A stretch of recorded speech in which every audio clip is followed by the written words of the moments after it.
I wonder if the recording is what causes the audio problems. So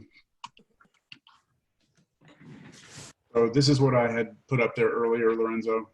Okay. Okay, we don't have a test until next Wednesday, a week from today, and it's the final. Okay. Okay. Okay, so exponential functions.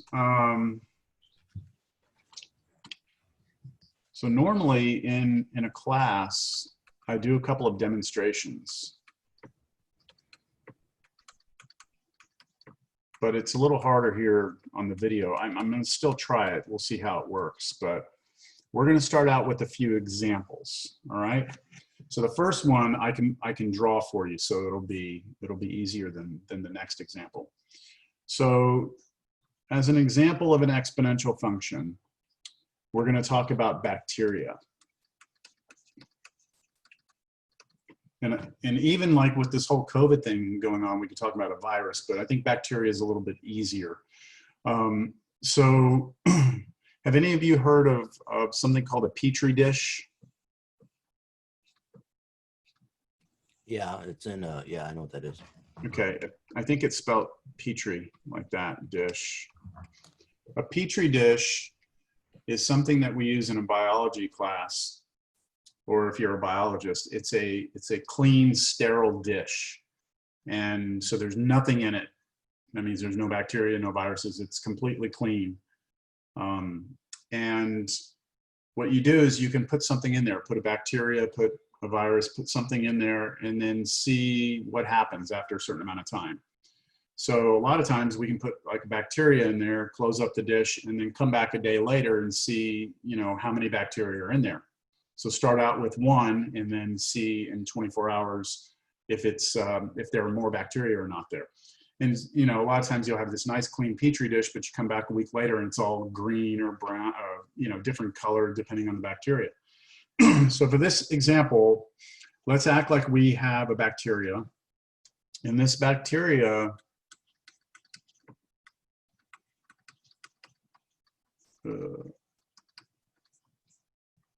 triples itself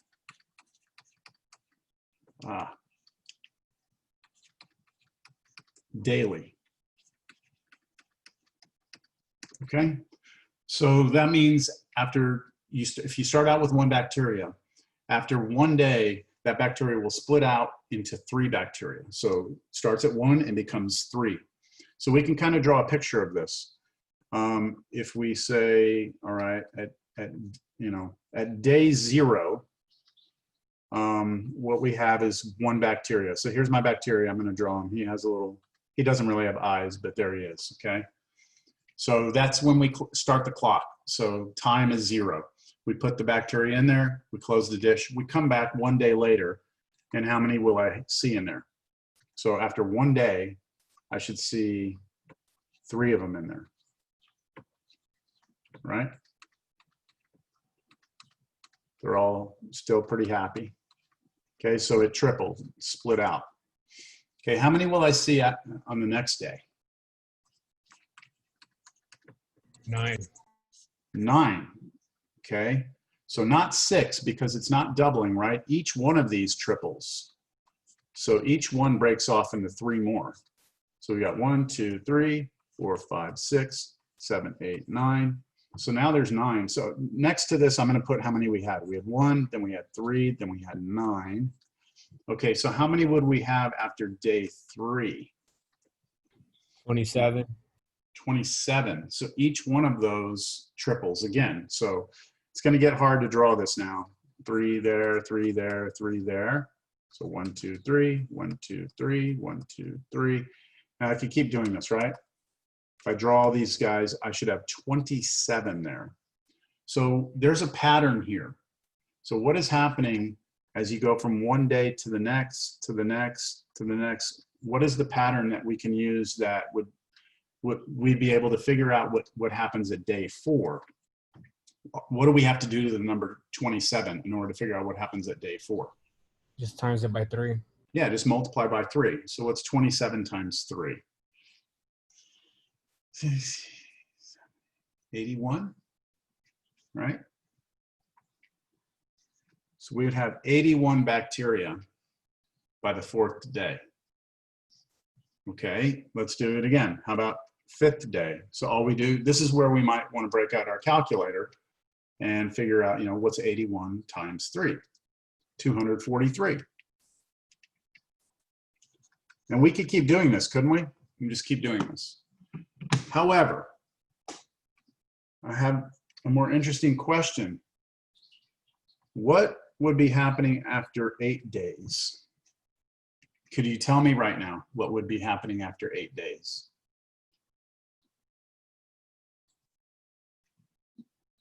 Well, see, here's a little bit of a problem here, because in order to figure out what happens at 8 days, what we'd have to do is figure out what happens after 6 days, right? By tripling. We'd have to triple this 243 again to figure out what happens after 6 days, and then triple it again to figure out what happens after 7 days, and then triple it again to figure out what happens after 8 days, right? So we'd have to do that. There's no clean way to just use the number 8 to get the answer. Does that make sense? Or is there a way? Is there a way? Is there some way that all I need to know is the 8? I don't actually need to know what happens after 6 and 7. Is there a way to just start with the 8 and get the answer? So this is the idea. The idea here is a function, right? Can we plug 8 into a function that spits out the correct answer? Well, we can, but it's a little bit hard to see. I'm going to try and help you see it here. I want to go back up and take a look at this number 3. So does everyone agree that 3 is 3 to the 1st power? And does everyone agree that 9 is actually 3 squared, right? And 27 is 3 cubed. And 81 was 3 to the 4th. And 243 is 3 to the 5th. You can check this on your calculator, 3 to the 5th means 3 times 3 times 3 times 3 times 3, right? You're just multiplying 3 together 5 times. Does it make sense that maybe the answer we're looking for should just be 3 to the 8th power, right? So that the exponent 8, right, that's the power, matches up with what the input is. Just like the 5 here was the input, the 4 here was the input, the 3 here was the input, the 2 was the input, the 1 was the input, and then what about that first one? I skipped it on purpose. Would this still work? If we did 3, what would the power have to be if we were trying to match the pattern we have here? 0, and it would 0, right? 3 raised to the 0, but 3 raised to the 0 is 1. In fact, any number raised to the 0 is 1. So this does work, okay? That also works. So it looks like what we've done is we've created this relationship between the input and the output. By the way, this is a good time to learn how to use your calculator. There should be on your calculator a key that looks like this. Okay, that is what's called a caret key. And if you type into your calculator 3 and then use the caret like that, 8, that means 3 raised to the 8th power. So make sure on your calculator you can do that right now. And somebody can tell me what they get. 6,561. Okay, 6,561. So that's how many bacteria we have after 8 days. So remember, we started off with a 1, right? And then after 8 days, we're already up to 6,000. That's growing pretty fast, isn't it? How about after, what would happen after 15 days? So now we go to our calculator and we go 3 and raise it to the 15th power. Let's see what that is. And that's a big number. It's a big number. Okay, it is 4. Sorry, I cut you off. Sorry about that. 143,48907. That is 14,348,907 bacteria in that dish after just over 2 weeks. So this stuff is growing fast. right? It's growing fast. Now, maybe we can figure this out. So on the left-hand side, these are my inputs, right? And on the right-hand side, these things were my outputs, like a function. Number goes in, number comes out. So if I asked you to plug in x into this function, what would you have to do to figure out the answer? So like if you plug in 5, you would go 3 and you'd raise it to the 5th power, right? If you plug in 7, you go 3 to the 7th power. But I'm saying if you plug in x, what would you have to do? 3 raised to the X. x, right? Okay, so this would be 3 to the x. And this is exactly what this function is. Right here, this thing right here. If we write this as a function, f of x equals 3 raised to the x, that is our first example of an exponential function.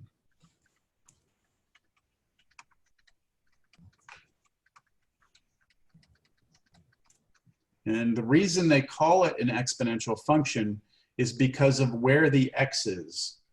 Does everyone see that the x that we have is up in the exponent? It is not down on the bottom, which is called the base. So some terminology here. This right here is called the base. And this right here is called the exponent. And because the variable x is up in the exponent, these are known as exponential functions. Do not confuse this exponential function with this. Look at this function right here. What type of function is that? X to the 3rd power. Quad. What's that? What, right? Is it quad? It's not quad because it's a 3. Okay. Oh, it's the I forgot So that's when we called. go higher than 3, when we go higher than 2, those are polynomials. Oh yeah, polynomials. Yeah. Yeah. So that's a polynomial function. Now, does that function grow fast? Like when you plug in 1, what do you get? Like I'm talking about this function right here. When you plug in 1, you get 1 cubed, right? 1 times 1 times 1, that's 1. You plug in 2, you get 2 times 2 times 2, that's 8. When you plug in 3, you get 3 times 3 times 3, that's 27. So this polynomial here is growing fast. But so is the exponential function. So which one do you think grows faster? The polynomial or the exponential? Any guess? I say both of them. Yeah. Okay. So I'm going to go and I'm going to graph it. Okay. I'll bring the graph up here in a second. Let me get it ready. Okay. So I want us to compare right now x cubed. Okay. So that's an exponential function. And let's compare that to 3 raised to the x. And I just want us to, so the blue one is the 3 to the x. I just want us to look at this side over here. Okay, so on the red one, which is polynomial, when you plug in 1, you get 1, right? When you plug in 2, you get 8. So do you see that the blue one, the exponential one, is above the red one? That means it's bigger. And if I zoom out, boy, it's hard to see this here. That's really hard to see. They even out. Oh, No, they don't. Oh, I'm good. going way up here. The blue one, it looks like it's to the left. Let me do something here. This might help.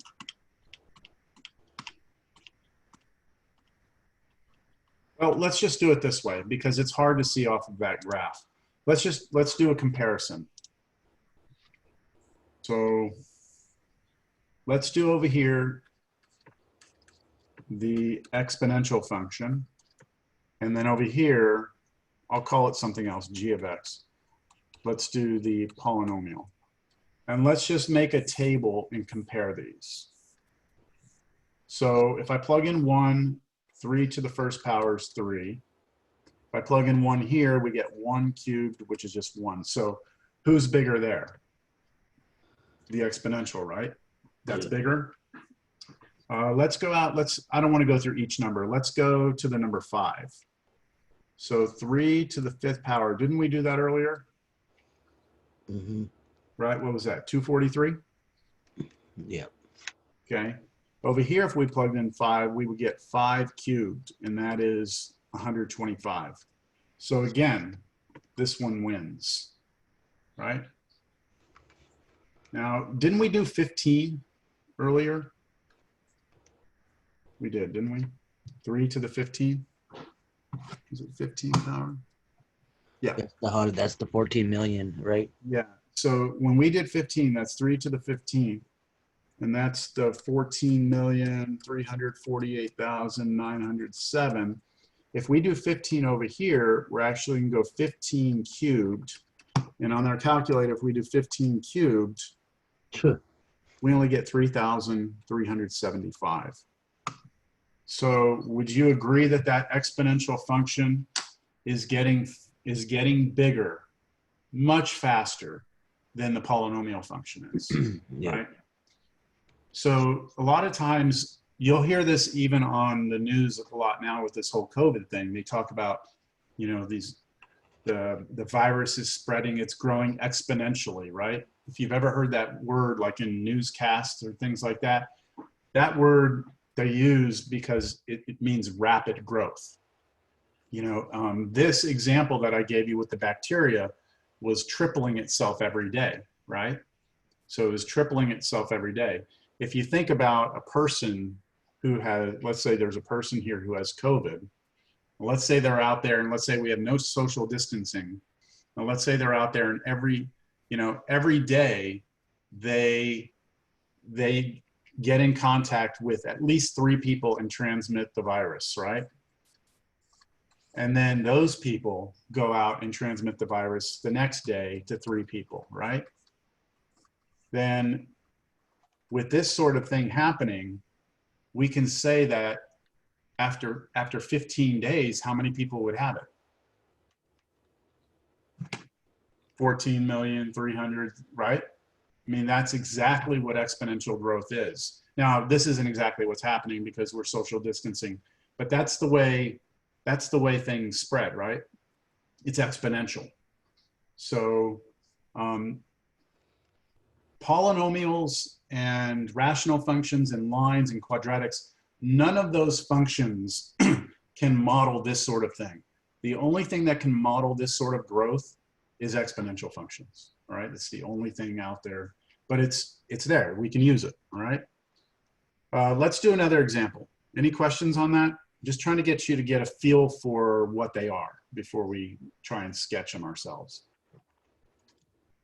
Okay, no questions? So next one is the folding paper. So this one might be a little bit harder to do because I'm going to do it on camera. So what I'm going to do is I'm going to yeah, I think you'll be able to see my video enough, I think.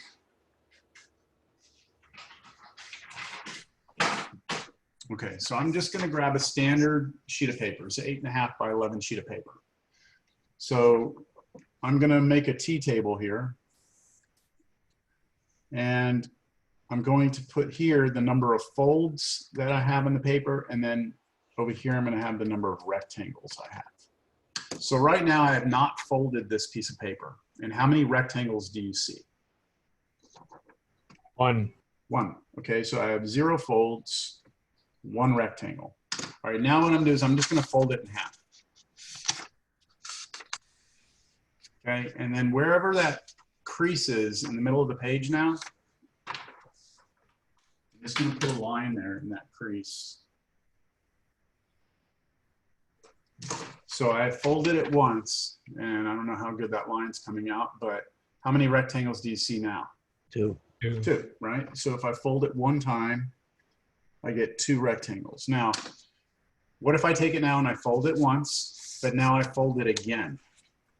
So I fold it in half and then fold it in half again.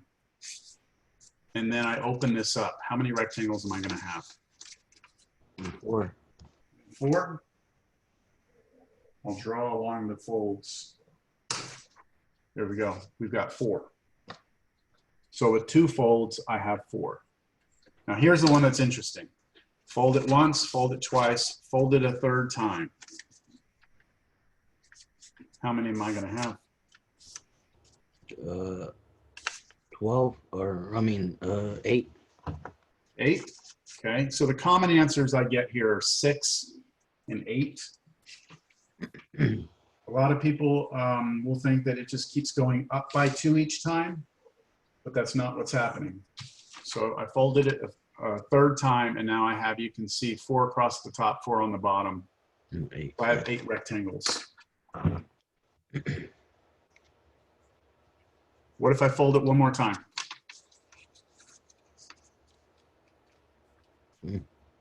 You get 16. 16. I'm going to stop drawing the lines, okay? It's going to take me too long. But here it is. You can see I have 4, maybe you can see I have 4 across the top and 4 down the side. So now I have 16. So with 4 folds, I had 16. If I did it again, how many would I have? It's getting hard to fold this. Oh, so it's doubling every time. You get 32. Yep, it's doubling. So we should get 32 here. It's hard to see it, but I have 8 across the top, and I have 4 down the side. So 8 times 4 is 32. So with 5 folds, I have 32, right? So what's happening is that each time I'm multiplying by 2, right? Not adding 2, I'm multiplying by 2 each time.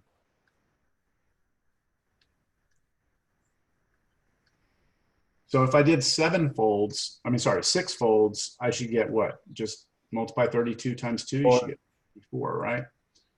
Okay, well, let's see if we can answer the same question we had before. What if I had 15 folds?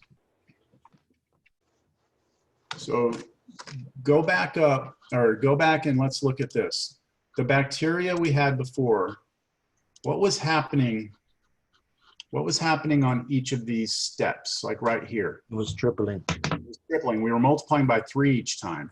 And then we determined, oh, this is 3 to the x, right? So here we are doubling each time. Oh, so So 2 what would be a good guess as to what this would be? You get 32,768 folds. I mean, So 2 to the 15 would be a good guess as to what this is. And that is right. What did you say it was? It was a big number, right? 32,768. Yeah, 32,768. Okay. So it looks like this function, if we were going to model this, if we wanted to know what would happen if we plugged in x, it should be 2 raised to that x. And that, in fact, is what we're looking at. And that is a second example of an exponential function. What is the only difference between this one and the one before? This is base number. Yeah, this one has a 2 down here, right? The other one had a 3. So if I compare that to the other example we had the function was f of x equals 3 raised to the x. So the only difference is that 3. So that number that's down there is very important. And we call this the base of the exponential function. All right, so if you wanted to like say verbally what this function was right here, you would say this is a base 3 exponential function. Okay, that's the way you'd say that. It's a base 3 exponential function. This one would be a base 2 exponential function.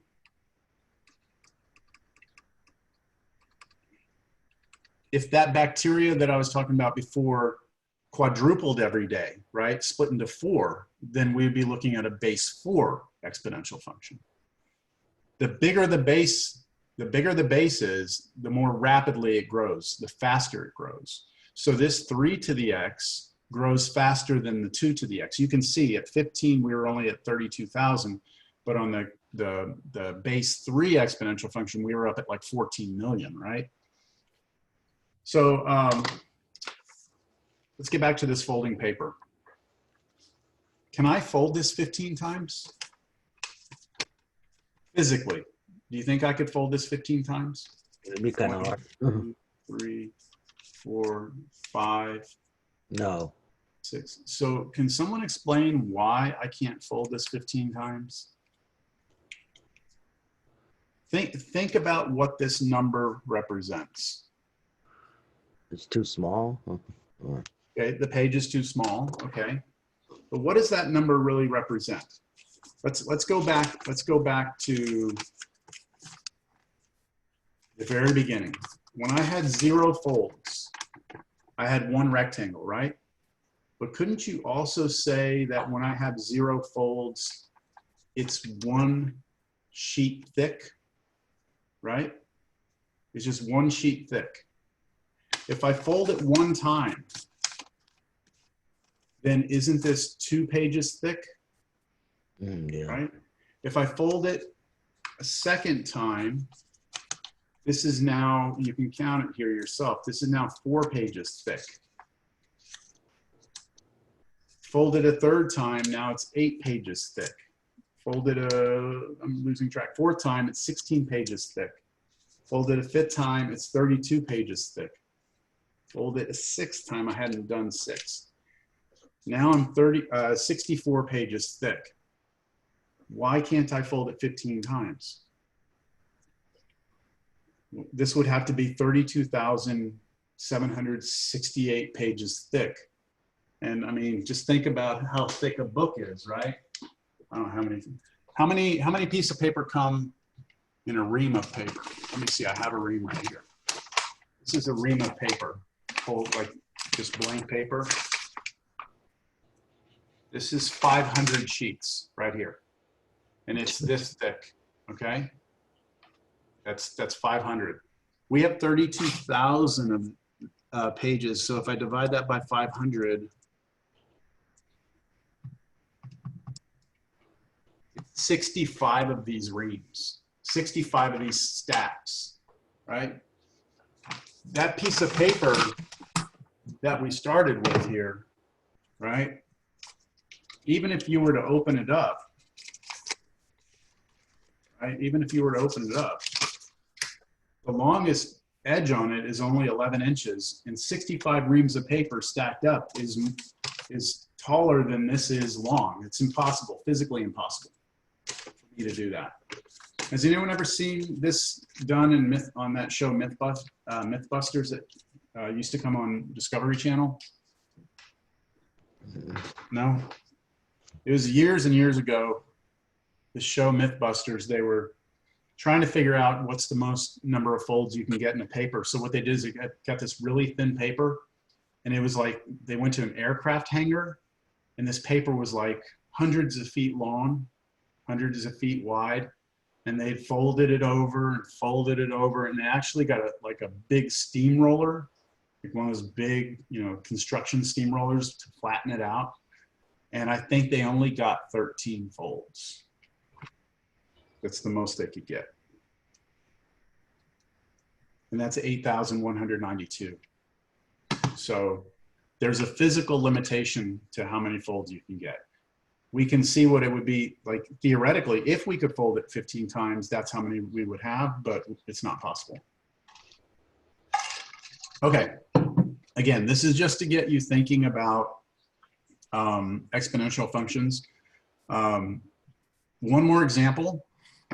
Well, I might actually do 2, but so this next example, what I'm gonna do is I'm gonna take this page, okay, and let me start going again here.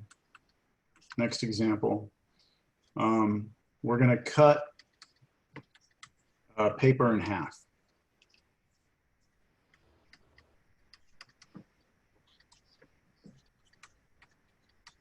Okay, so we're going to have the number of cuts here and then the length of the paper here.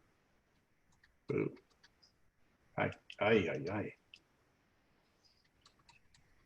Okay, so to make this easy for everyone, let's just act like this is 1 foot long, okay? It's 1 foot from this edge to this edge. So right now I have not cut it at all. So I have 0 cuts and it's 1 foot long. Now I'm gonna get scissors and I'm gonna cut it right down the middle, all right? I don't have scissors. But let's just act like I cut it down the middle. Now, after 1 cut, how long is this? How long is that now from edge to edge? It was 1 foot, now what is it? 6 inches. 6 inches. Now I'm gonna write it in terms of feet. So I'm gonna say half a foot, okay? Half a foot, agreed? Now I'm gonna cut it again, right down the middle. Second cut. How long is it? From here to here. Well, isn't it half of a half? It's 3. Oh, 3 inches, but what's half of a half? 1/4. 1/4. And now I go again.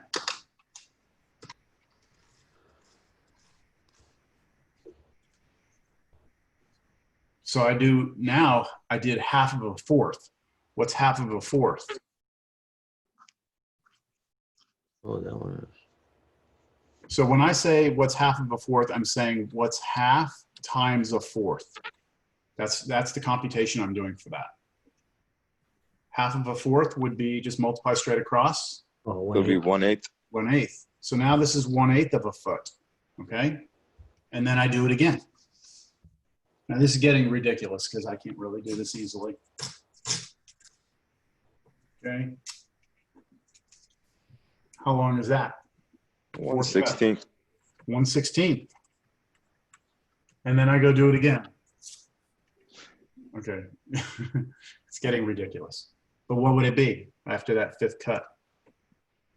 1 over, 32. 32. right? If I do a 6th cut, 1 over 64. So can you tell me what's happening from step to step to step to step? I'm not, like in the previous example, we multiplied by 3 each time, right, for the bacteria. And then for the folding rectangles, we doubled it each time. This is This half. time, we're halving each time, Yeah. right? We're halving, halving, halving. So what would be a good guess as to what the exponential function would be? 0.5 to the x. 0.5 to the x. Now I'm going to write it this way, 1/2 to the x. All right. This would be a base 1/2 exponential function. Now, there's something happening here that's very different than what happened before. In the previous problems, it got bigger, right? As we went out, as we went in these numbers got bigger here, the numbers, the outputs got bigger. Here, the numbers going in are getting bigger, but the outputs are getting smaller. So I'd like for us to see that graphically. I'm gonna go back to this thing.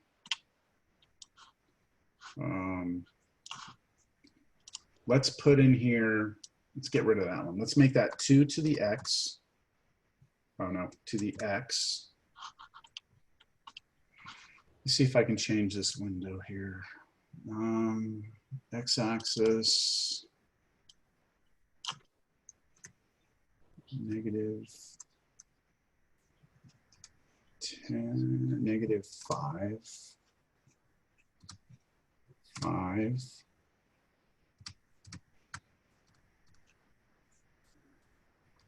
Bear with me for a moment here.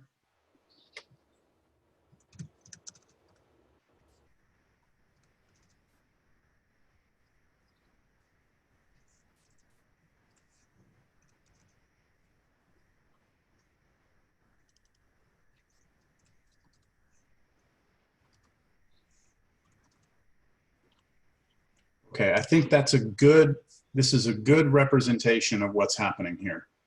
The blue one is the 3 to the x. and the red one is the 2 to the x. So you can see, like, if I plug in 4 into 2 to the x, here's what I get out. If I plug in 4 into 3 to the x, it's bigger. And so this blue curve is always above the red curve, which means it's growing faster. Now, let me do the 1/2 to the x. Nope. Oh. Oh. Here we go. You see it here? See this? As you move from left to right, it gets smaller and smaller. Now I'm going to have to zoom in here so we can see this. In fact, I'll just change this y to, come on, 5.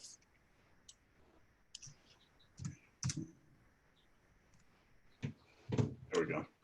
So you can see it here. The green one is the 1/2 to the x. So at 0, remember at 0, the paper was 1 foot long, and that's right here. At 0, it's 1 foot long. After 1 cut, it was 1/2 foot long. After 2 cuts, it was 1/8 of a foot long. After 3 cuts, it was a 1/16th, and so on and so forth. So as you move to the right, it gets smaller and smaller and smaller. But if you look at it compared to the other ones, can you all see that the green one is just like the red and blue one kind of flipped over the y-axis, almost like a reflection? It's not perfect, but it's pretty close. If I take out the blue one, you can see those two are like perfect reflections of one another. Okay, so let's get to a final, let's get to like a summary so far of what we have. So in general,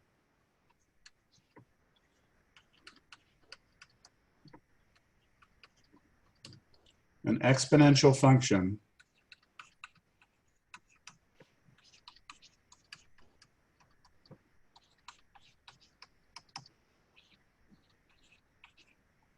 of base A is f of x equals a to the x, right? So we can replace that a with any number, okay?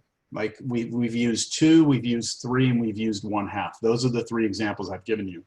But you actually can replace it with any number, but there are a couple of limitations. First of all, a must be a positive number, okay? So you're not allowed to put a negative number into the base. If you do that, it's no longer an exponential function, and we're not talking about that in this class.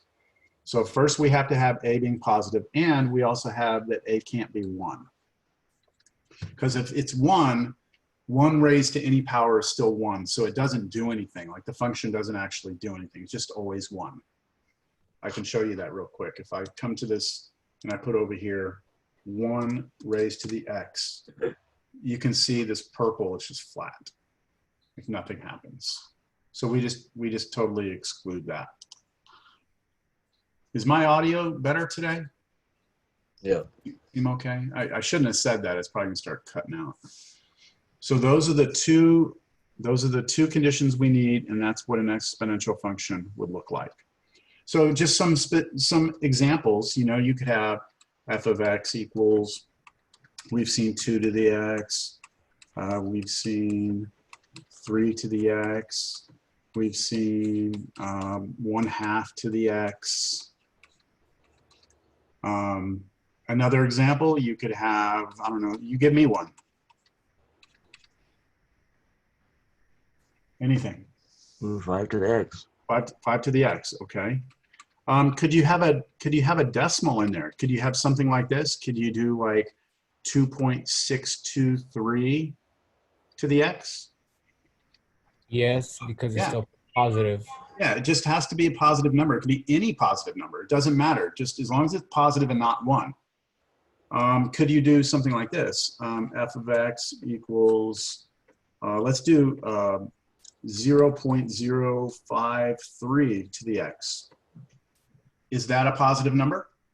Yes, Yeah, but it's it's under positive. 1. But it's less than 1, right?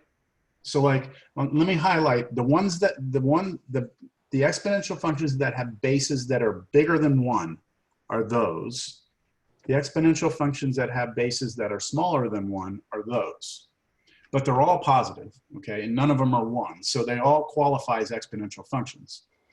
So that's just to give you some flavor as to what the different varieties we could have. Here's another one. Here's a very, very common one. 10 to the x. That is called the base 10 exponential function. It's a very important function. That again has a positive base and it is bigger than 1. So let me show you one more thing now. If the a is bigger than 1, then here's what the graph has to look like.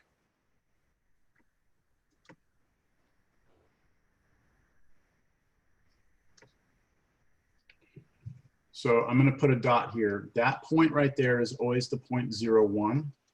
Because when you plug 0 in, think about this. If you have a function, and it's an exponential function, a to the x, if you plug 0 in, you're going to get a number to the 0, which is always 1. So that means that you'll always have a y-intercept of 0, 1. Notice on the right-hand side, we get growth here. And on the left-hand side, we get what's called decay. So if we were looking at this graph, if we were reading it like we read books, we always read from left to right. This would be an example of what's called exponential growth.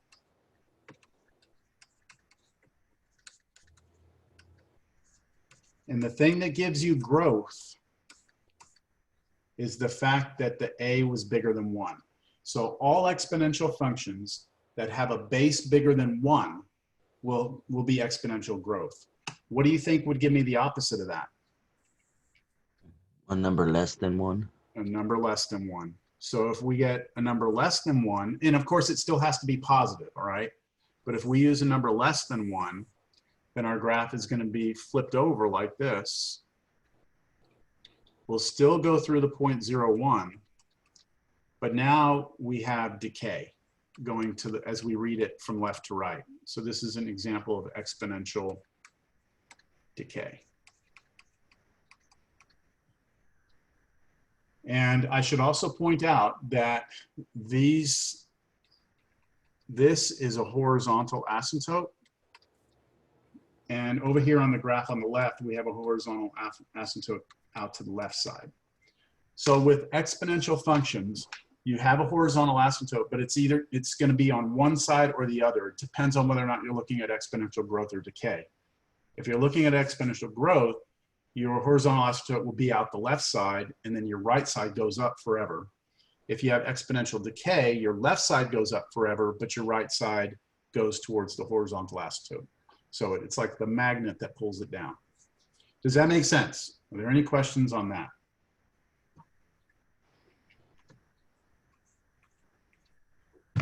So it's the number that determines growth or decay.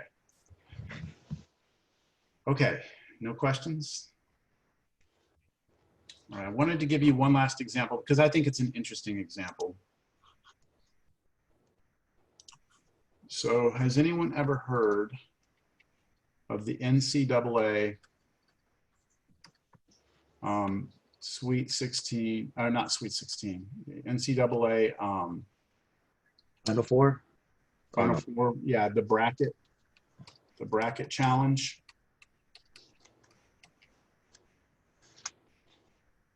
How do you spell challenge? Is it E-N-G-E? Yeah.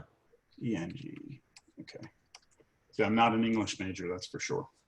Okay, so the NCAA bracket challenge. So if you're not familiar with this, don't worry too much about it, but a lot of people have heard of this before. So you have this thing called March Madness. This is back, you know, this actually happened right, COVID happened right when this tournament was supposed to happen. Traditionally, you start out with 64 teams, and they compete to see who's the champion. And the 64 teams start off, and they play one another. And if you lose, you're gone. And if you win, you keep going through and the last team standing is the champion. So before the tournament starts, they have this thing, you know, I can probably bring it up here. NCAA bracket blank 2018. Let's see.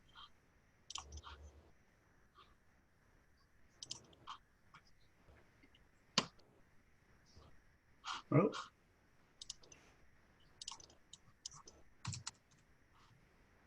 Here we go.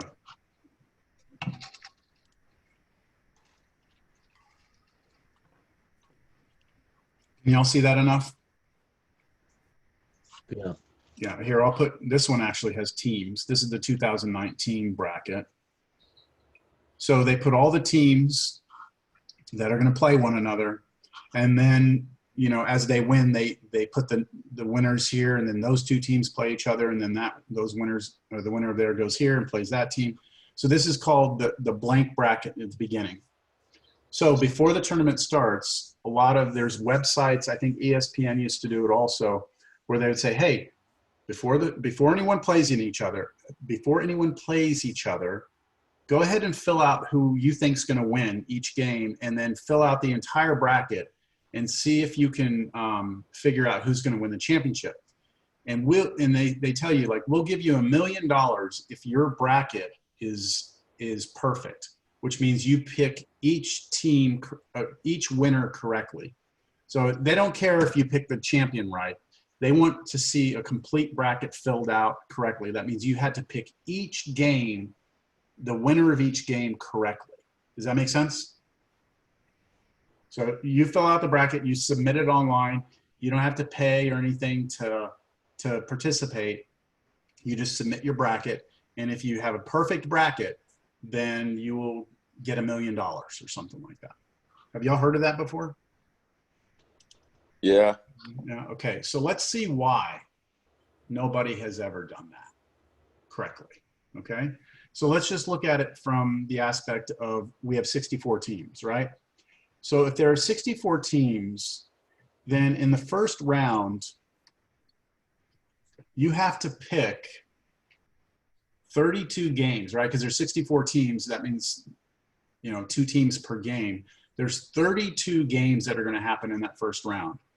And you've got to pick all 32 correctly, which means that, remember, that when you pick a team, it's either one or the other. So there's only 2 options. So maybe I can explain it this way. Let me draw a picture.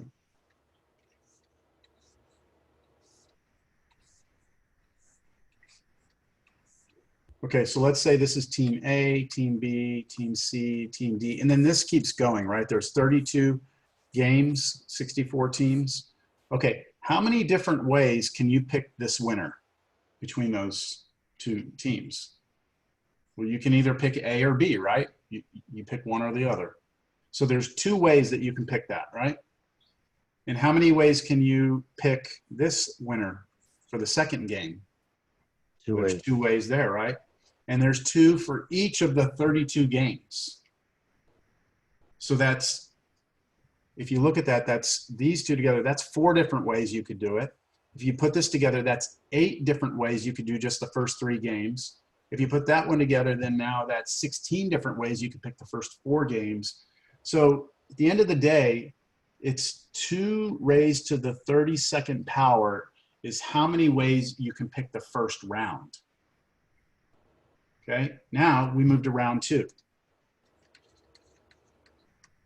How many teams are left?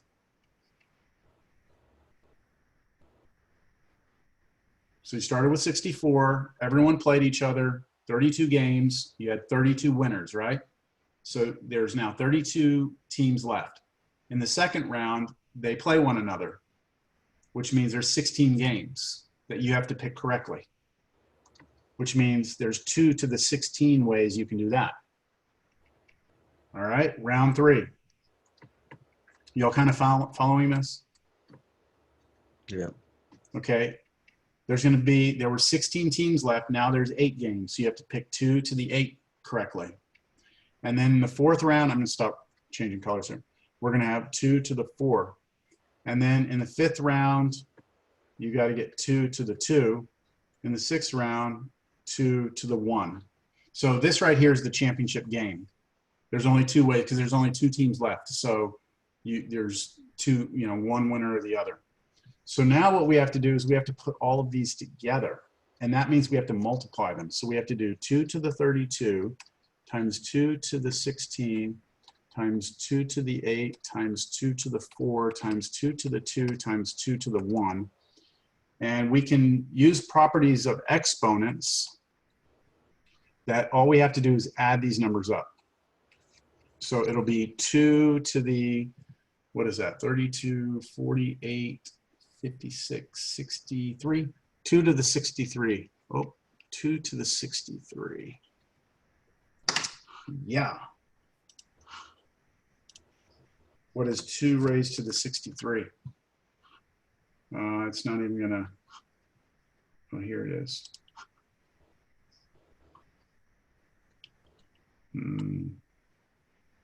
There it is right there, this number.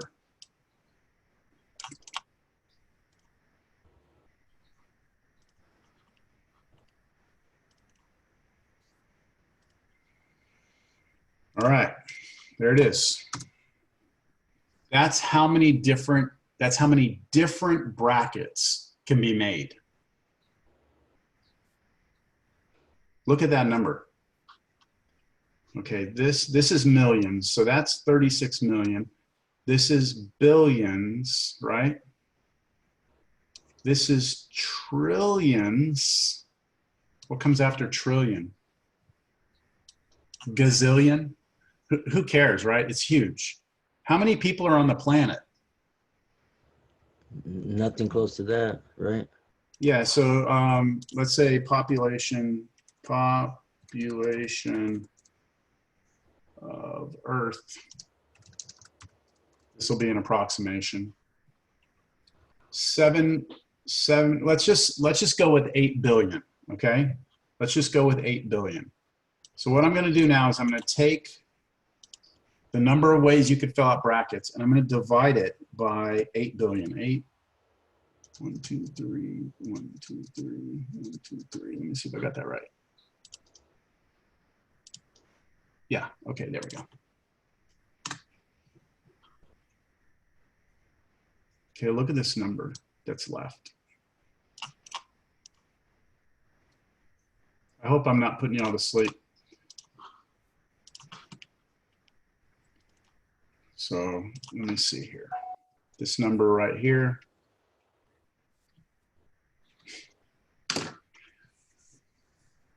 What does that number represent? What I did is I took the number of ways you can make brackets and I divided it by the number of people on Earth. And that's the number I got. So what that means is that in order to get a guaranteed winner, okay, a guaranteed winner, we would have to have every person on the planet fill out that many brackets, and each of those brackets would have to be different. So I would have to fill out about 1 billion brackets, each one of them differently. And then you would have to fill out your 1 billion brackets differently, and every person on the planet would have to do that. And then we'd be guaranteed a winner. It's such a huge number of ways that you can fill out the bracket that like it's not going to happen, right? Now, let's see, I'm almost done with this. Closest perfect bracket NCAA. So let's see who's got the first. Who's in first place? Let's see. I don't know if I'm. It says here, this year, tens of millions of brackets were entered into the NCAA tournament bracket challenge, whatever. But midway through the second round, all but one of them were gone. So let me see. I don't know how far he got.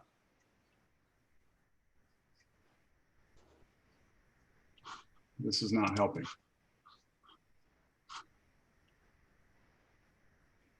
I think it was just the second round.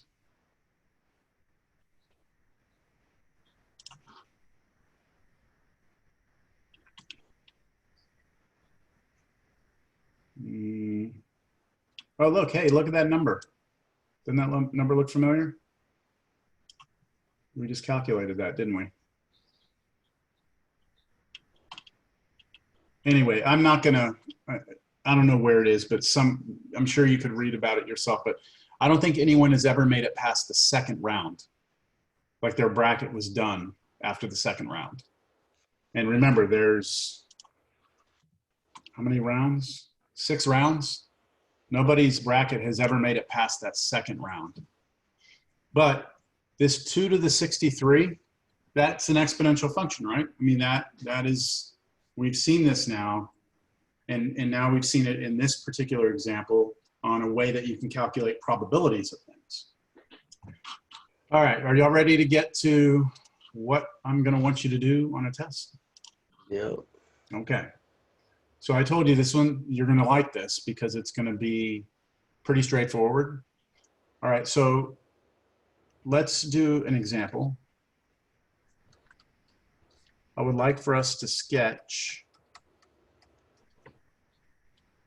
the function f of x equals, and let's do an example we've already done, 2 to the x.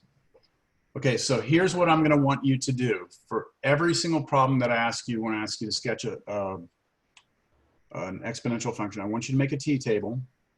So we're going to actually do this using a t-table. Here's x, here's 2 to the x. And the numbers I want you to plug in every single time you do these are -3, -2, -1, 0, 1, 2, and 3. So you're going to wind up plugging in 7 numbers into this. And this is where you have to learn how to use your calculator. I'm going to do the easier ones first. 2 to the 0, 2 to the 1, 2 squared, 2 cubed. Those we should be able to do pretty easily because we've already done them. Okay. But how about 2 to the -1? So on your calculator, you've got to be able to do this, all right? So if you go 2 raised to the -1, what do you get?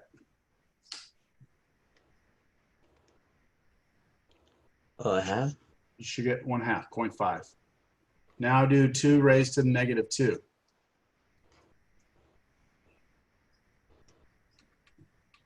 You should get 0.25. Then 2 raised to the -3. You should get 0.125. Make sure you can do that on your calculator. So remember, these are just points on our graph. This right here means that when we plug in 3, we get 8. This next one means that when we plug in 2, we get 4. This one means when we plug in 1, we get 2. Here, when we plug in 0, we get 1. Here, when we plug in -1, we get 0.5. Here, plug in -2, we get 0.25. -3 goes in, we get 0.125. So these are points. We're just going to graph them now.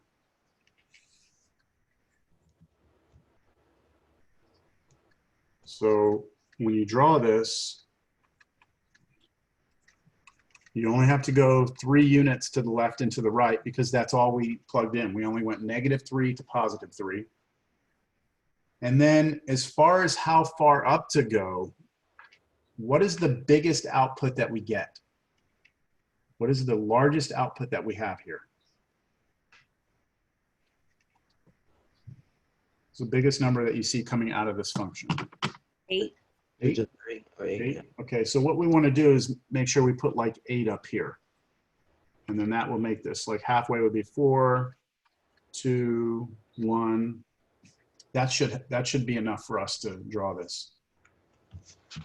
So I'm going to take care of the easy ones first. 0, 1, right? That point's on my graph. Oh, by the way, is this exponential growth or decay? Oh, shoot. Growth, right? Because this 2 bigger than 1, this should be growth. Yeah. So we already know that when we graph it, it's going to look like this. Okay, we already know that, but we're filling in the points now. When we plug in 1, we get 2.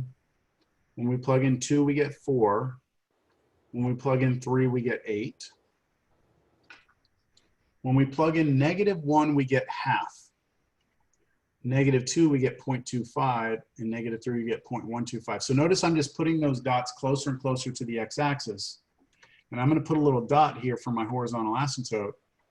And then I'm going to connect all these together. Don't cross the x-axis. It never gets there. And that's your graph.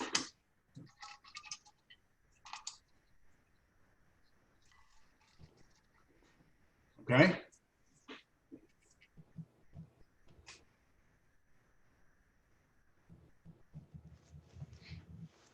So let's do another one. How about sketch f of x equals 4 to the x. So we're going to do it the same way. Set up a table. Here's x. Here's 4 to the x. What numbers are we going to? We're going to all use the same numbers here. -3, -2, Mm-hmm. 1, 1, 0, 1, 1, 2, 2. 3. Okay, why don't you take a moment? I'm going to go refill my drink. Why don't you go and see if you can plug those into your calculator. This will be exponential growth, and then I'll come back and we'll draw it together.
All right, I'm back. I'm going to start filling this in.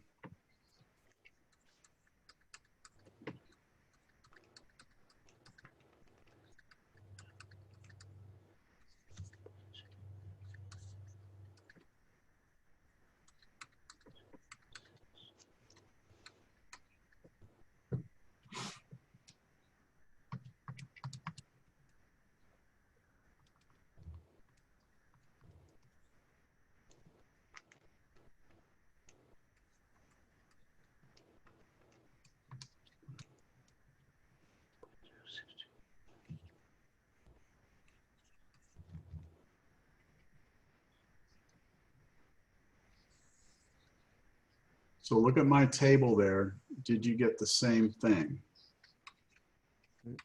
Yep. Okay. Now, when I draw my graph, how high up should I go? 64. 64 should be my highest point. Now, this is where it's going to get a little tricky because, you know, if that's 64, then if halfway is 32, half of that's 16, 8, like 1 is going to be way down there.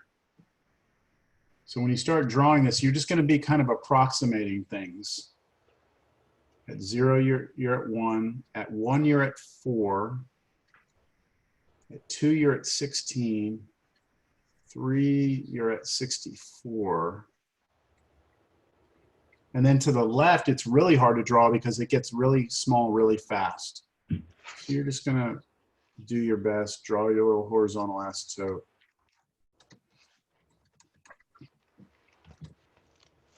That's it. Okay, we don't need to get any more detailed than that.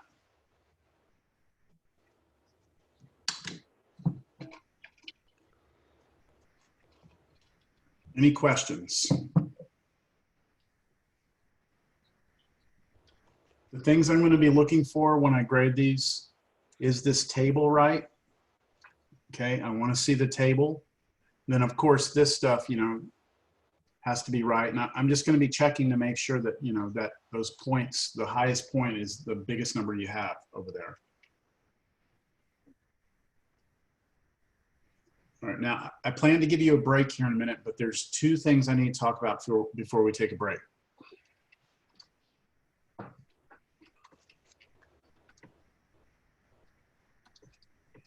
Two special exponential functions.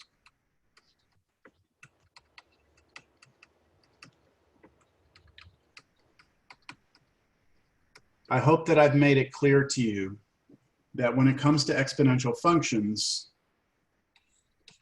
that base, right, the a, can be any positive number. So other than 1. So there's an infinite number of exponential functions out there. Your base could be 2, 3, 4, 5, 6, 7, 8, 9, 10. I mean, there's an infinite number of them, right? They could even be decimals. But there are two that are in particular, they're special and they're used a lot in the field of science, right? Different sciences. The first one I've already shown you. It's called the base 10. It's the function f of x equals 10 to the x. All right, does anyone have any guess as to why the base 10 is important to us?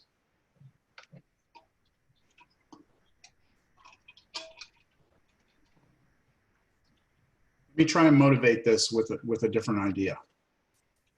When you're in grade school and you're learning the number, when you're learning about numbers, and we have the number 5,462. Scientific method, something like that. I forgot what it's called. Okay, that's a good guess. Like the scientific notation, maybe. When you're learning these numbers, we learn about place values. We say that this is the ones place, this is the tens place, right? This is the hundreds place, right? Thousands. So we have these things called place values. What you don't really learn about or talk about too much in grade school is that really when you write the number 2 here, this means you have 2 ones, right? It's 2 ones. This 6 means you have how many? You have 6 whats? You have 6 ones? What is that? You have 6 tens there. This means you have 4 hundreds, and this means you have 5 thousands, right? But watch if I write those a different way. Do you agree that this line is the same as 6 times 10 to the first power? This line is 4 times 10 squared, because isn't 10 squared 100? Yeah. Right? And then this one is 5 times 10 to the third, because 10 to the third is 1,000. And what would this line be? 2 times 10 to the what? What would, to the 0, right? So this 2 there is really how many 10 to the zeros you have. The 6 here is really how many 10 to the ones you have.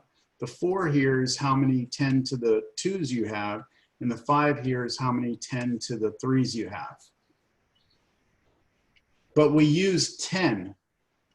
We use the number 10, right, as the base.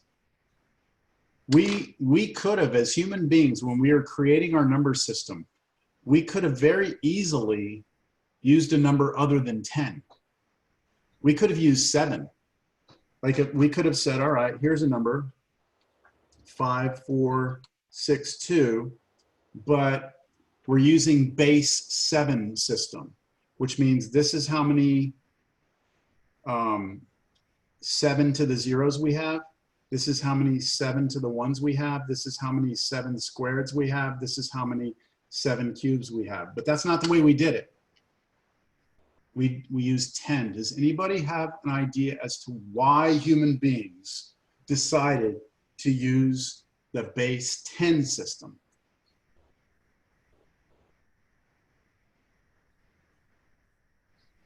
Do y'all have any idea why we would use 10? The easiest. 7 would have been easy. What do computers use? Does anyone know what base system computers use?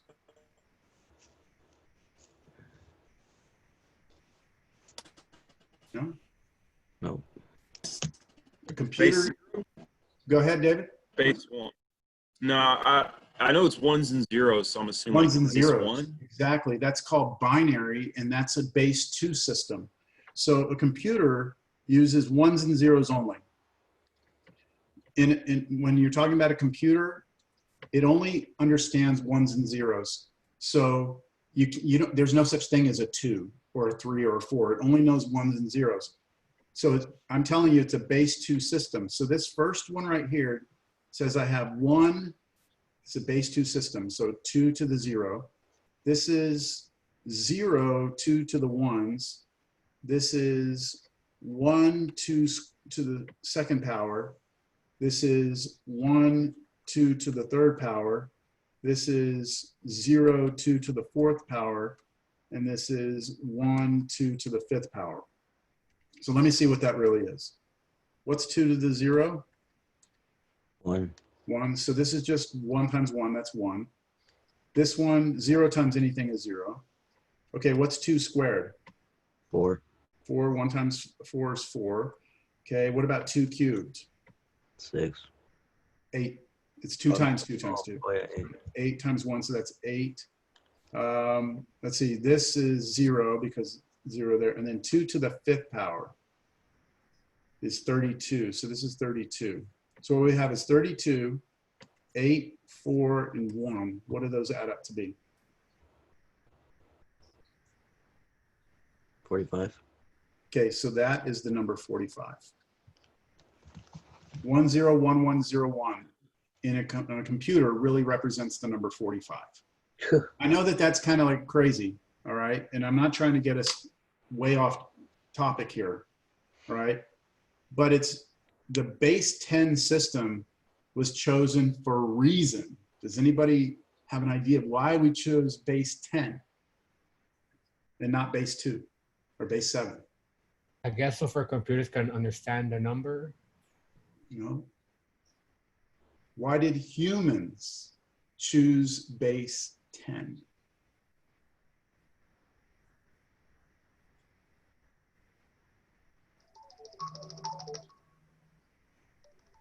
Ten fingers. 10 fingers. We have 10 fingers. That is right. Did you look that up? I just saw him waving his fingers. No, I Oh, was. did he look it up? No. Did he look it Because up? I'm doing- because we have 10 fingers. Look, I mean, when we started counting, we had 10 things to work with right here in front of us, right? It was easy for us to use 10 things. That's why our number system, we only have 10 digits. 0, 1, 2, 3, 4, 5, 6, 7, 8, 9. 10 digits. The number 10 is a 1 and a 0. Every number you ever can write down, ever, is always going to have either 0, 1, 2, 3, 4, 5, 6, 7, 8, or 9. There are 10 digits that we can use. That is a base 10 number system. And we do it just because we have 10 fingers. If we had 8 fingers, I guarantee you we'd be using a base 8 number system. And everything would make sense to us in base 8 because that's the way we learn to count. Does that make sense? Yeah. It's weird, but that's the way it is. Now, a computer uses binary. Does anyone know why a computer uses zeros and ones? There's a reason. Does it have to do with the whole like on off? That's right. A computer, at the end of the day, every computer, even your phone, no matter what it is, only knows whether or not you have an electrical signal or you do not. It's either yes or no, it's on or off. And an easy way to represent on and off is a 0 or 1. A 0 would mean off and a 1 would be on. So all these little electrical signals that are happening in your phone are just a bunch of zeros and ones. When you call somebody, right, and you speak into your microphone, it's turning that voice, the vibration going into the microphone is being turned into a bunch of zeros and ones and going through your phone, being sent out, you know, to the next satellite or to the nearest cell phone tower as a packet of zeros and ones, and gets sent to the next tower, and then it goes to the person you're calling. They answer, those zeros and ones come through, and they get converted into a vibration on the speaker, and that's what you hear their voice. It's just zeros and ones though. It's crazy, but that's what it is. All right, everything we do, zeros and ones, right? All right, I've gone off topic a little bit. That's the first important base. The second important base is the base E. Okay. The exponent, right? So E here. Have y'all seen this before in math? Pi, have y'all seen that pi before? Yeah, it's the 3.14. So pi is a number. It's approximately 3.1415. And that decimal actually keeps going forever. It never stops, but it also never repeats itself. Like it just keeps changing as it goes. It's not like the number 1/3. 1/3 is 0.3333, and it repeats. It just continues forever, but it's the same pattern. Pi is an example of a number that goes forever, but never repeats with any pattern, all right? Those numbers are called irrational numbers. This number is called a rational one, okay? So pi is an example of an irrational number.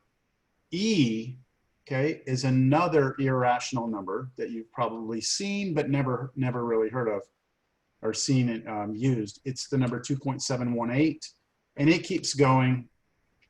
It never repeats itself and goes forever. Now, do you agree that 2.718 is a positive number? Yeah. Yeah, so if I were to define a function, f of x, to be equal to e to the x, then this is an exponential function because the base is bigger than 0. It's also exponential growth. This is called the natural exponential function. And it's very difficult for me to explain why this function is so important. I can just tell you this. For a long time, human beings were trying to figure out, we were looking for a function that behaved a certain way. We needed it to do something just right. And we were looking, and we found it, and this is it. And we discovered that it's the only one that does this particular thing. And since it's the only one, it's unique. And so we call it the natural exponential function because it just kind of naturally is the one we wanted. We can't explain why it is, but it just is, okay? So those are our two special ones. Base 10, because we have 10 fingers, so that function should be important to us. And then the natural exponential function because it's the unique, only one of a kind. It just behaves a certain way that makes life good and easy for us in physics and chemistry and different sciences. With that, let's take a break. Let's come back at 12:40. Okay, we'll regroup and we'll see how far we get. I don't know how much in logarithms we're going to get into, but let's take a break.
All right, sorry about the delay, everyone. Okay, so getting back to this, whoa, what happened here? So getting back to this, these two special bases we have, if we were to graph these, then I'll just do them side by side.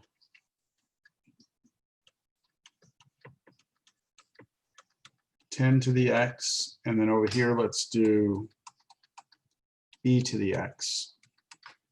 So 10 to the x, we're going to use our calculator. We're going to plug in -3, -2, -1, 0, 1, 2, and 3. And I'm going to go kind of quick through this because you could use your calculator to do this one. We're going to have 1, we're going to have 10, we're going to have 100, we're going to have 1,000. And then over here, we're going to have 1/10, 1/100th, 1/1000. So it'll look like that. And that would be very difficult to graph because the largest value is 1,000. So we would have something like 1,000 up here, which means one would be way down there. So again, you do your best on this.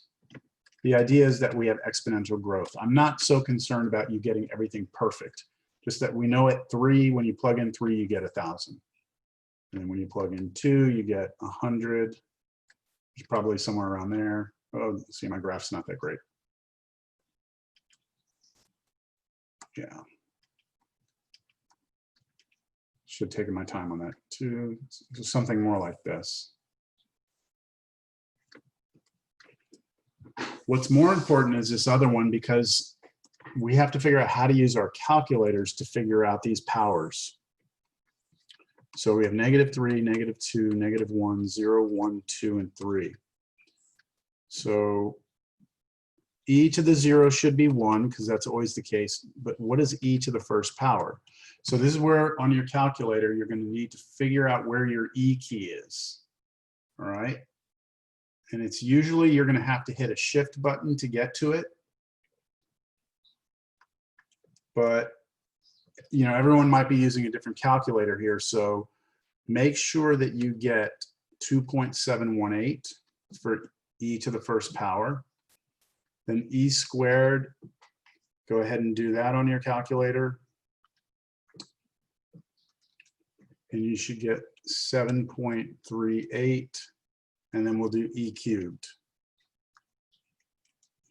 And you should get something close to 20.08, something like that. So I'll take a second now. If anyone has any questions on how to type those into your calculator, now would be a good time for me to kind of help you out. Yeah, how do you type in the E? That's the one I can't. What kind of calculator do you have? I got the TI-30XS Multiview. Okay, yeah. So let me share. It's the TI-30SX multi-view calculator. It's XS. It should look the same. Yeah. Okay. Yeah. No, I typed it in, but Google's smart enough. Okay, so this is it right here, right? You can see Yes. that? Okay, so do you see this key right here? Oh, yeah, it zooms in on it. Do you see that key that looks like an I and an N? Yes. Okay, do you see in green above it, it says e to the x? Yes. So to get the green, what you have to do is you have to hit that green second key first. So go ahead and hit the green second key first. It should give you like an E with a parenthesis or something, and then just put 1 in there and close the parenthesis and hit enter. Okay. Did that work? Did it give you 2.718? Yes, Okay. Try the same thing for E squared. I did. I got 7.38. Okay, good. Now let's do the negatives also, because I haven't done those. See if you can get those negatives. So just make sure you use the negative key. Don't use the minus key. Remember, the negative key is down here next to the enter key. There's your negative key. So you'll type in, e to the -1. That should give you Let's see. 0.36. Yep. 0.36. And then you want to do it for -2. You should get like 0.135. And then for -3, 0.049. That okay?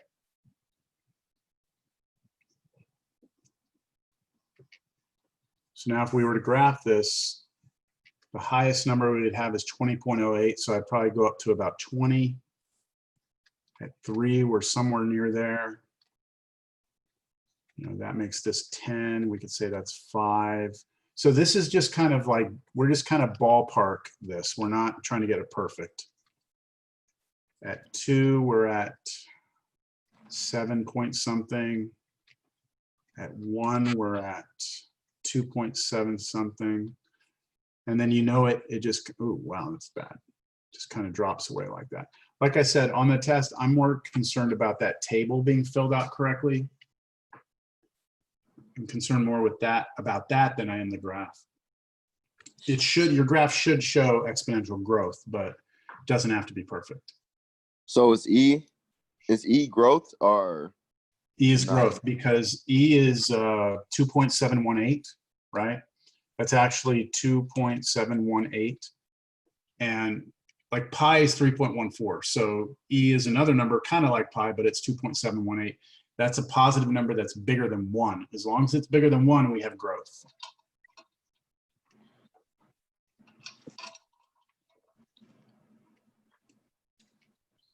Okay. Now the rough part, okay? You feel like you have a decent idea of how to graph an exponential function? Any questions on that? Just make a table, draw it, use your calculator. All right, so this is where things get bumpy, okay?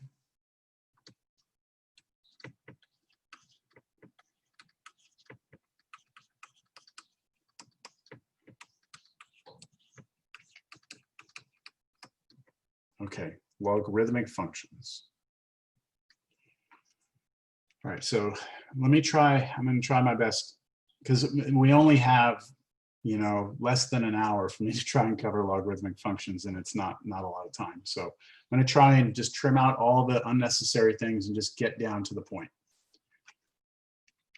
All right, we've just looked at exponential functions. So if we look back to the way functions work, remember this picture where you have a function and you have numbers that go in and then they get sent out and they get spit out. So let's say we take an example of an exponential function. Let's take 2 to the x. So what would I get if I plugged in 0 into this function? So that would be 2 to the 0, right? And anything to the 0 would be 1. So this would get taken over here and get dropped off right here at 1. If I plug in 1 into this function, it's going to be 2 to the first power, which will come out over here as 2. If I plug in 2 into this function, it'll be 2 squared. That'll come out over here as a 4. If I plug in 3 into this function, it'll get taken over here 2 cubed. And be careful on that, 2 cubed is 8, right? Not 6. So that's what the function 2 to the x is. That's what an exponential function does. A logarithmic function is just a function that would undo this function. So it would take this 1 and send it back to 0. It would take the 2 and send it back to 1. It would take the 4 and send it back to 2. It would take the 8 and send it back to 3. Now, unfortunately, there's no way for me to write that. Like y'all see on this function 2 to the x, it's very simple to just plug a number in, like 2 cubed. You just plug it in, you get your calculator, do 2 cubed, and you're done. But if I ask you to take the number 8 and send it back to 3, to get it to get sent back to 3, There's no simple thing that I can give you that will do that, okay? But there is a way, okay? It's just not simple. We have to introduce a new function to do it, and this is called a logarithmic function. So the function that would take you back, okay, the function that would take you back this direction would be the log function of base 2 of x. Now, you've never seen that before, and so this is weird notation.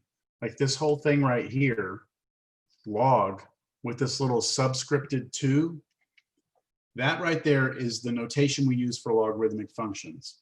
And it is telling you, hey, look, we want to take 8 back to 3, right? It came, and it's telling you what it came from. It's telling you it came from the base 2 exponential function. So that's confusing. I can already tell the way I explain that. So let me try and write it this way. If you write log with some little base of x, and you say that that's equal to a number, just follow me through with this, and then we'll do some examples. Then what this really means is that a raised to the y equals x. Okay, I'm going to box this up. This is very important right here. So next to it, I'm going to write a specific example. If I say log base 2 of 8 equals 3, then what I mean is that 2 to the 3rd power equals 8. So there's a way you can kind of visualize this if I draw a little arrow. This statement right here, a to the y equals x, means if you take that base and you raise it to this side of the equation, it should equal what's in here. So look at that on the problem I just did. If I take 2 and I raise it to the 3rd, what's 2 raised to the 3rd power? What's 2 cubed? That should be 8, right? It should be equal to that. So let me see if I can get you to see if you really understand this. What if I ask you this? What is log base 2 of 16 equal to?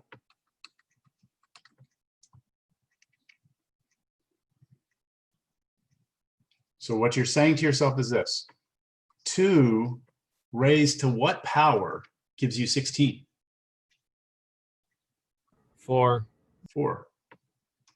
So this would be equal to 4. And you could check it. 2 raised to the 4th, so 2 raised to the 4th. Does that equal 16? Yes. Yes. Okay, let me try another one. What's log base 2 of 1? This one's a little tricky. 0. 0, good. Why? Because 2 raised to the 0 is 1.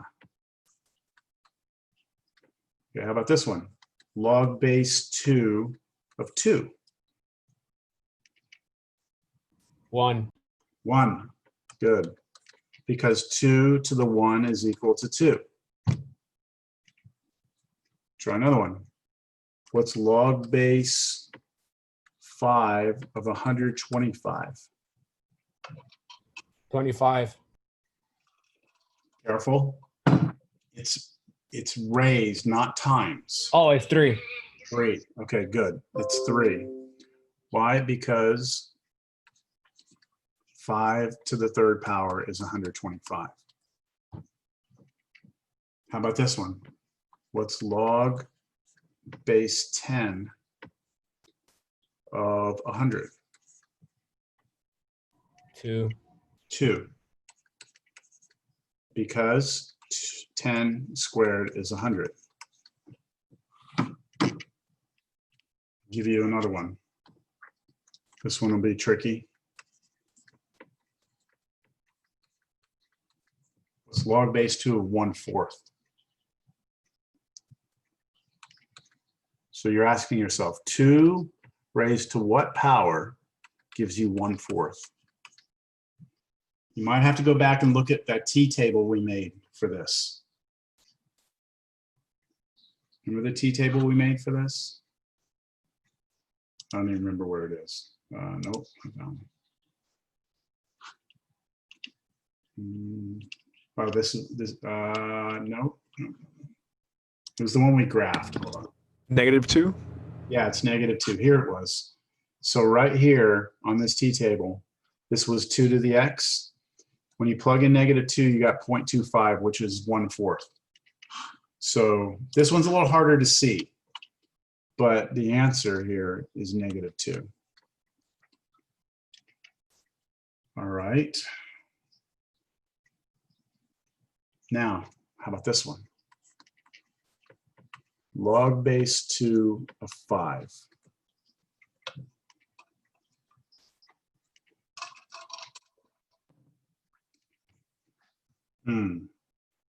So that's saying 2 raised to what power gives you 5? And what's wrong with that? What's going to be difficult about that? The answer is odd. I mean, the 5 is odd. Yeah, the 5 is odd. So like, we know that 2 squared is 4, right? So it's not 4. It's probably bigger than 4. It's gonna be a decimal. Yeah, it's going to be a decimal. You can, like 2 squared is 4, but 2 cubed is 8. That's too big. It should be a number between 2 and 3, but we don't know what it is, right? All the other problems I did, we could figure it out, right? But fortunately for us, we have a key on our calculator that will allow us to do it, okay? So I have to show you something first. I have to show you this. It's called the change of base formula. Don't worry about the name of it.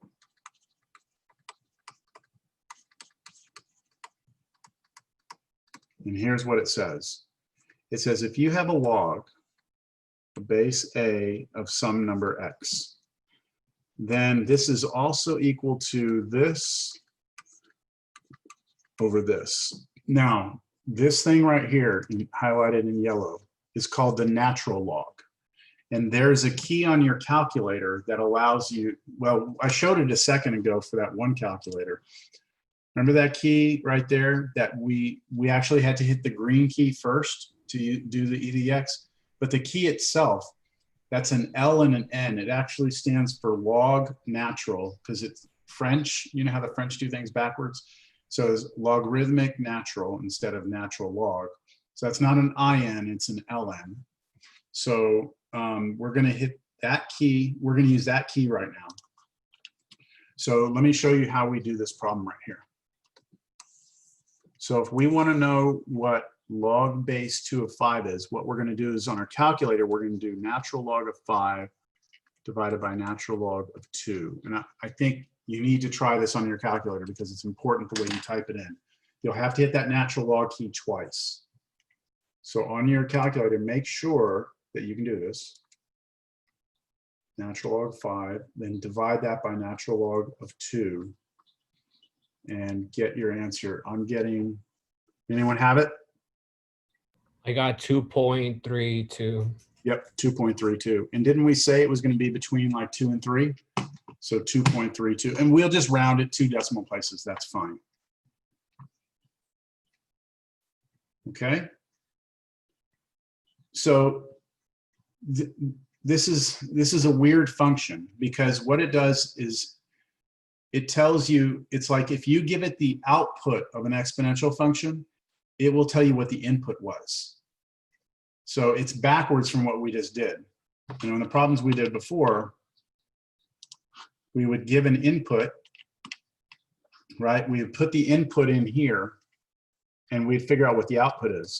A log function, you give it this and it gives you where it came from. So those are called inverse functions, but we're not going to get into that. Okay. We're going to use this. Okay. We're going to use this in a second, but I want to show you how to sketch a log function. Sketching a log function is super easy. sketch the function log base 2 of x. Okay, we want to know what this thing looks like if we were to graph it. But I want you to think about something here. That 2 is important because that tells me what the exponential function is that these things came from, the outputs came from. So the way you're going to do this is as follows. You're going to make a t-table, but you're going to put the 2 to the x here. That's the exponential function, that's not the log function. And we've already done this, haven't we? We're going to do the same thing we did before.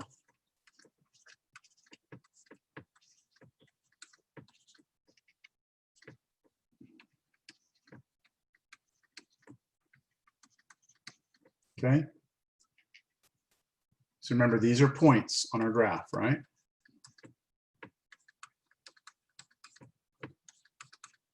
If I were to plot these points, is that the log function or is that the exponential function if I plot these points?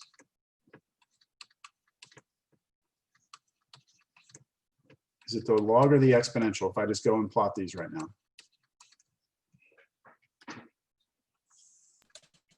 Exponential. Yeah, it's the exponential, right? That's not what we want though, right? That's not what we want. We want the log function. Let me erase this, hold on. So here's what makes graphing log functions easy. All you have to do is make a t-table for the exponential function, not the log function. And then whatever your answers are, flip them.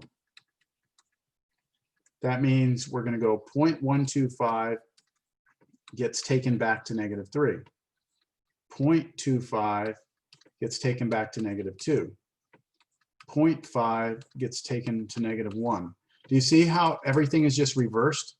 The input becomes the output becomes the input. They're just trading places. Now, if you don't believe that it does, let me take one particular example. Let's take this one right here. If I take this function, say log base 2, and I plug in the x coordinate of 8, what's the answer? We did that one a little while ago, didn't we? That's saying 2 to what power is 8? The answer would be 3, right? So you can see that if you plug this into the log function, this is what comes out. And you could do that for each of those points. It would check. So now what we're going to do is we're going to try and graph this. So we need to plot these points. And I'm going to start with this point right here. 1, 0 means go to the right 1 and don't go up and down. 2, 1 means go to the right 2, go up 1. The next one, 4, 2, go to the right 4, go up 2. Next one, 8, 3, go to the right 8, go up 3. Now the next ones are kind of weird. 0.5, -1. 0.5 is like halfway and you go down 1. So it gives me a point right here. 0.25, -2 puts me about right here. And then 0.125, -3 is even closer and it moves down. Do y'all see what we have there? Can anyone guess what we have going on right here? What we called this something with rational functions.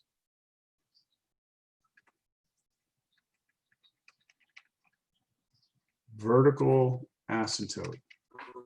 We have a vertical asymptote, a barrier that forces our function down. On the right, it just keeps going.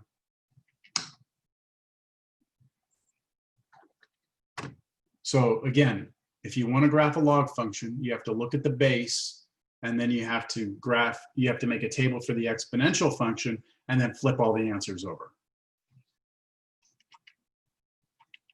So if, let's say I wanted you to sketch this. F of x equals log base 3 of x. Well, what we would do is we would go back to our work Where did we do 3 to the x? Did we do it? I think we did. Oh, we did 4 to the x. Let's change it to 4 to the x.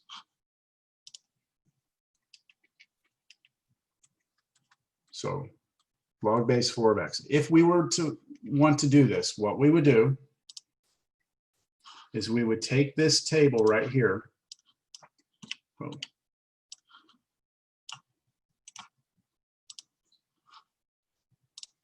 And we would make the table for 4 raised to the x.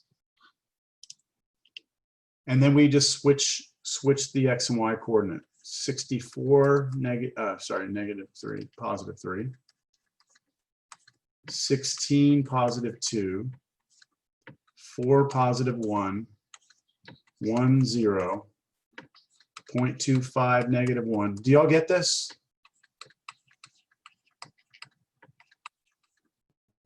Yeah. Okay. Now, I'm not going to go through this one in a lot of detail, but it'll do the same thing the other one did. It'll kind of go like this. And we'll have vertical asymptote again. I'm not filling everything in. So we'd be way out here at 64. It would come up here to 3 like that.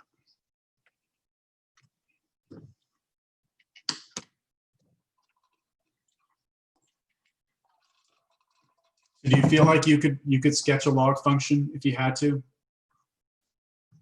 It's the same as doing an exponential function with one little thing at the end. You flip everything over and then draw your picture.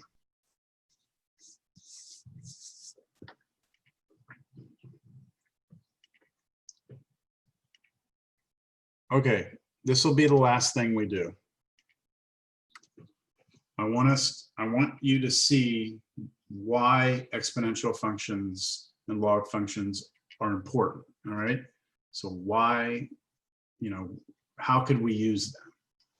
So let me ask you this. I want you to solve an equation for me.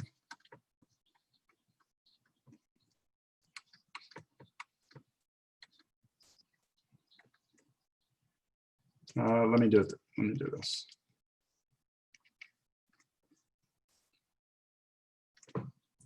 All right. Could you solve that equation? Just look at it and think about, can you think of what the answer would be?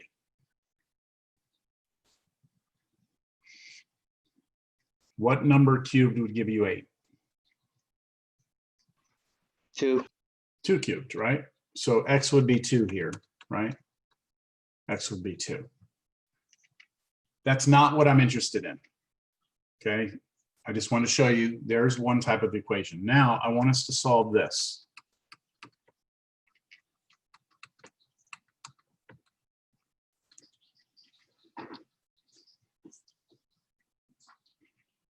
That's a different question, isn't it? That's not saying what cubed equals 8. This is saying 3 to what power equals 8. Those are not the same questions, right? The answer is not 2 because 3 squared is 9, not 8. Right? So this is different. Notice that the variable we're trying to figure out is up in the exponent, whereas in the previous problem it was down in the base. So because the variable that we want is up in the exponent, that means this has something to do with exponential functions. And more importantly, since we know exponential functions and logs kind of are connected, they undo each other, then we are going to take this equation and we are going to convert it to a log. Convert to a log. So let's see if y'all can't figure this out.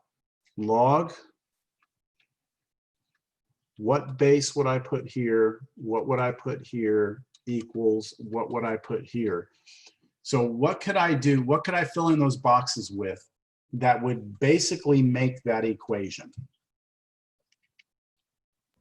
So remember that little loop I talked about a second ago. This thing goes here, this is raised, and then this is equal. The log, I guess you put 8. Where? Which box? We'll call this box 1, box 2. Below the box- equation. 1. Say it again. In box 1, you put 8. Wouldn't it be 2? 8 in box 2. Let's see. I'll give everyone a second to think about it some more. We basically want to fill in these boxes so that it matches up with that equation. So what's the thing that's being raised? What is this box 1 right here? What's the thing that's being raised in that problem? 3. The 3, right? So we should put the 3 here. Okay, 3 is being raised to what power in that equation? X. X. And that should equal what value? 8, right? So when we take this and we convert it, it becomes log base 3 of 8 equals X. Yes?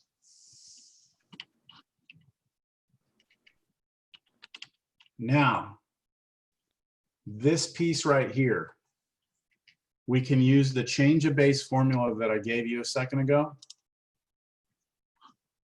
There, where's change of base? Right here. Remember this? We can use that to answer this question.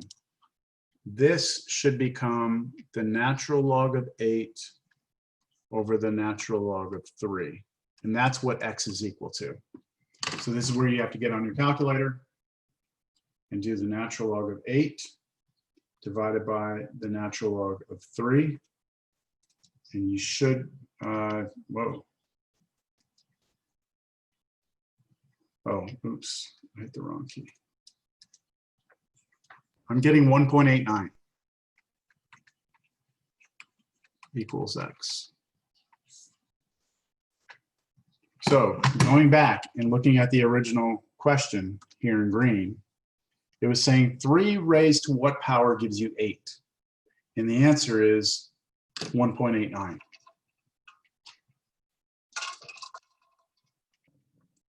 So believe it or not, what we've done is actually very profound because we've taken an equation where the variable appears in the exponent and we've been able to solve for it. I'll give you another example.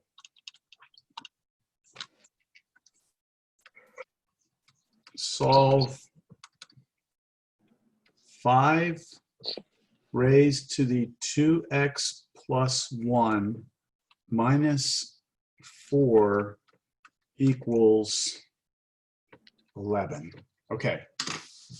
You've probably never seen an equation like that in your life, unless you've taken some algebra in high school or something. Does everyone see that the x we're trying to solve for is trapped up in the exponent? It's up there in the 5. So there's no algebra that we've learned up to this point in our lives that will allow us to deal with this. But we're going to do some things that are similar to what we've done in the past. We're going to try and get this thing isolated. So first thing I'm going to do is add 4 to both sides. And now my equation looks like this. 5 raised to the 2x plus 1 equals 15. Yes?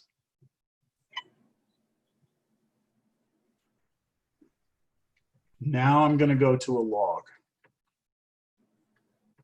Let's fill in the pieces. There's something down here, something right here, something right here. Okay, we'll do box 1, box 2, box 3. So box 1, what is the thing that's being raised? 5. 5. Okay, so I put 5 here. 5 is being raised to what power? X plus 1. The whole thing, 2x plus 1. Good. Okay, and that must equal what? 15. Yeah?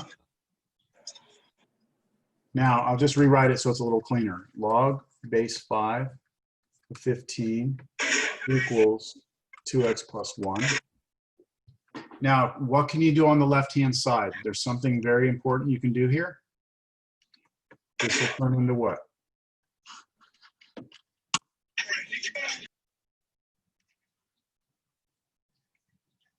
Change of base formula, right?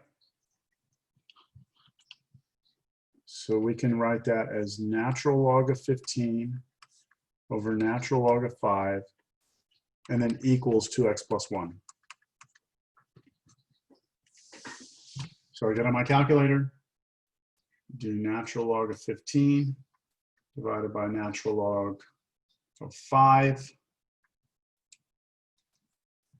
I get 1.68 equals 2x plus 1.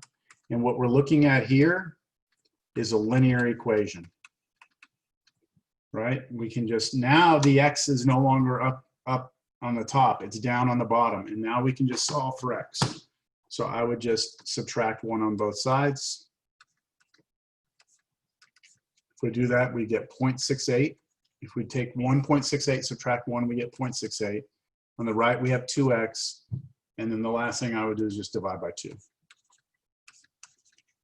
And you get x is 0.34.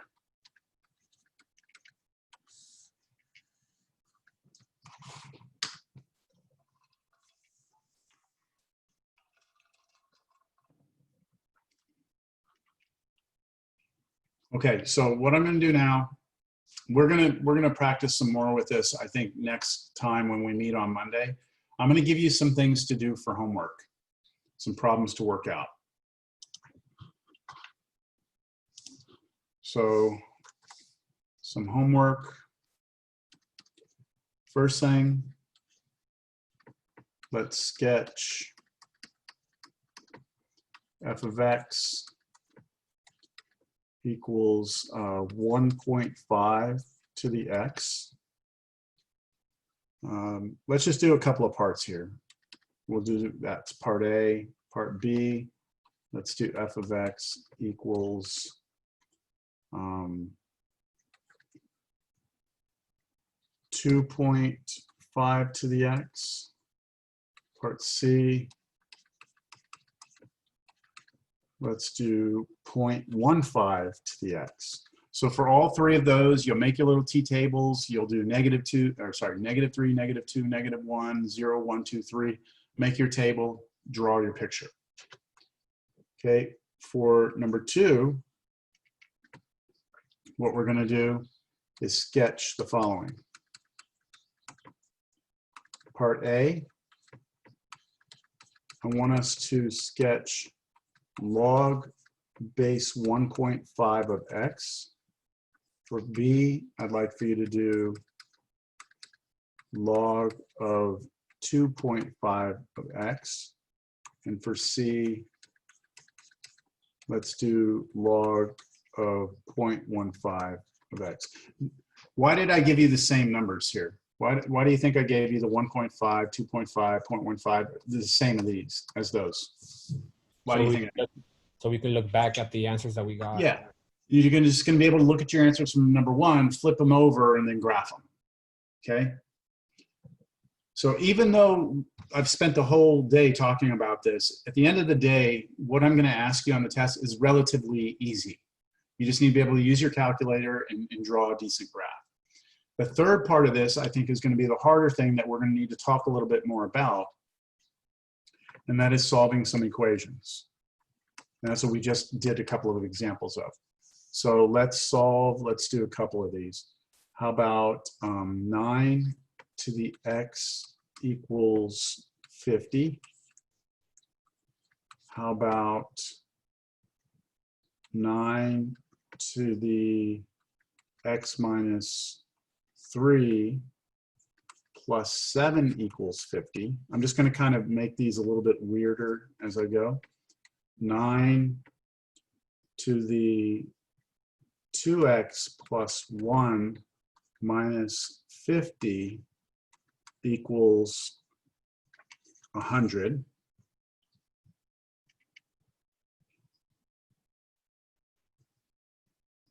One more.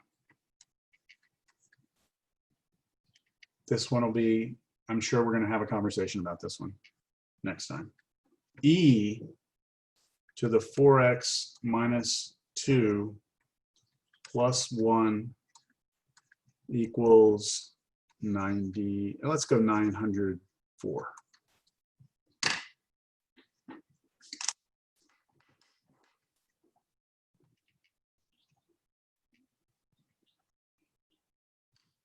All right. Let's make that the homework. And yeah, that's it. We'll come back and we'll talk about this on Monday, and then we'll talk about the final. Are there any questions on this right now? At this point, there's nothing more that I could get into that I have enough time to actually go through. You know, we're kind of down to the last 15 minutes here. So any questions? Could I see number 1? Oh yeah. Let me zoom out. I'll leave those up. Give me 2 minutes. I'll be back if anyone has any more questions. If you're happy, you can bail out, and I'll see you on Monday. Have a good weekend.